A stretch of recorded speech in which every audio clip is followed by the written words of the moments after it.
Welcome to Scrolling Minds, the podcast where we talk about how social media plays a role in mental health in today's world. I am Bhumi.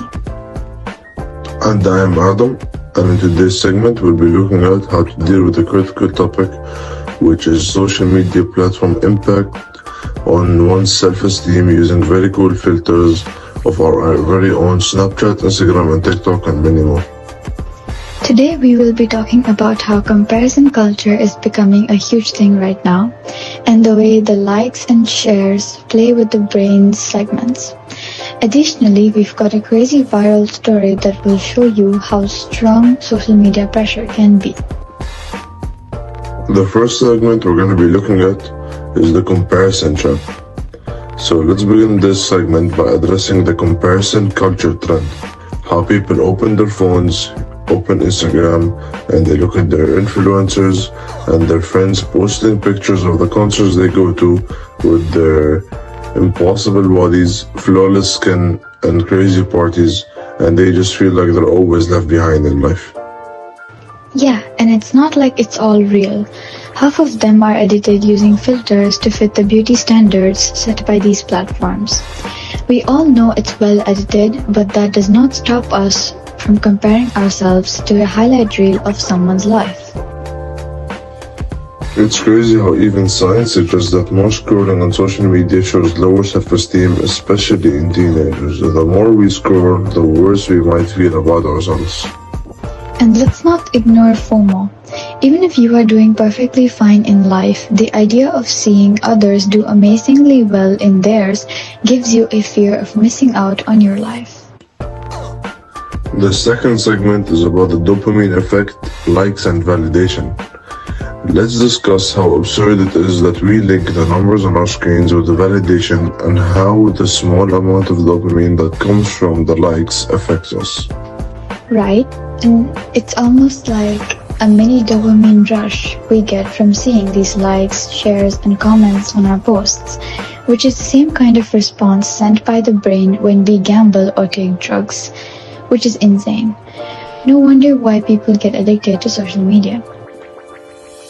People tend to delete posts that receive few likes because they did not receive the involvement that they had anticipated, and it may negatively impact their mood for the rest of the day. It's almost like social media has turned self-worth into a scoreboard in a football game. This brings up another question. Should self-worth be determined by these algorithms? The third segment is about the influencers and their unrealistic standards. Now that we came to the topic of influencers, some of them make you feel great and spread positivity, while some of them make you feel bad about yourself. Exactly. All these trends and waking up at 5 a.m., going for a run, green smoothies, and perfect skincare routines are great if they motivate you. But for most people, it's just pressure. And if we're being real, half of them are mostly staged with added filters, perfectly lit workout videos, candid coffee pictures, and even body-changing filters. Although we all know it's fake, we still tend to compare ourselves to them anyway.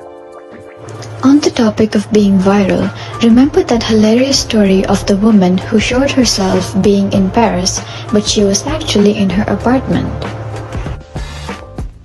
Yeah, I remember. She faked her photos and videos of her being in Paris, leaving all of her followers in shock from her amazing lifestyle, and people were so jealous of her.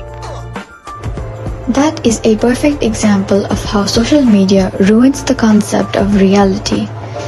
You really don't know what is real or fake anymore, but you still compare yourself.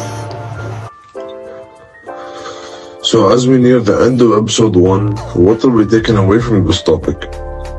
Social media isn't that bad, but it is important to know your self-worth and be aware of the effect it has on your self-esteem.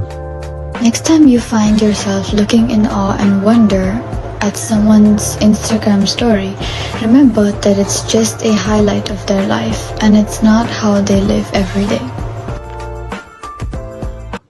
And if social media ever makes you feel low, you can always just turn off your phone and go outdoors and remember what life is worth, and it's not measured by followers and likes. We would love to hear what you think about this segment. We will catch you all on the next episode where we talk about social media and anxiety. If you ever feel low because of social media, feel free to DM us or comment on our TikTok, YouTube, and Instagram. Thank you. Have a nice day.